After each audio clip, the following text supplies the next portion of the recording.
Today, we're gonna put together a basic FX pirate look, along with scars and scrapes. Oh yeah, and we're gonna make it glow, using Mayron's SynWax for the scars. Since I have makeup on already, I did have to put down some adhesive so the wax had something to stick to. Once the glue dries, soften the wax with my fingers and make a worm shape. This would have been so much easier on clean skin. Starting to wish I wasn't too lazy to actually prep my skin properly. Just gonna be a stubborn goat and attempt to get it blended down. Sealing it with latex to better help blend it and seal it for paint. I did end up throwing my scleras in, which I usually don't do this early on, but because the scar is so close to my eye, I didn't want to risk getting it all super nice and then go in to put the lens in and end up ripping it all up. Did a pass of a color similar enough to my skin, then some pinky color, sporadically adding it all over. I wanted these scars to pop a little and not look fully healed.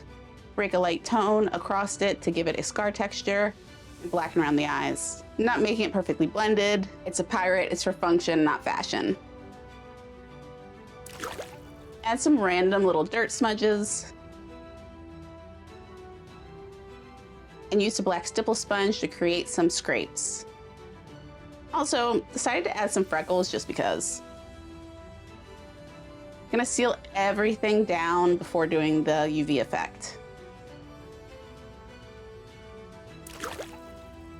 Originally, I had planned to do a full skull, but I didn't quite consider the fact that the lens was going to be a problem. I can't close my good eye and see well enough to airbrush the other side of my face. So half skull it is. After it's all outlined, airbrushed a little shading for dimension.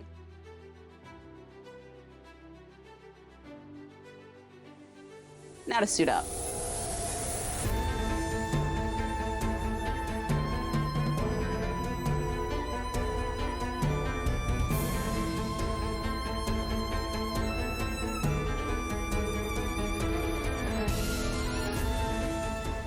Now, if you want to see a sea witch where I did actually do a full UV skull along with the skeleton, be sure to head over to the next video and I will see you there.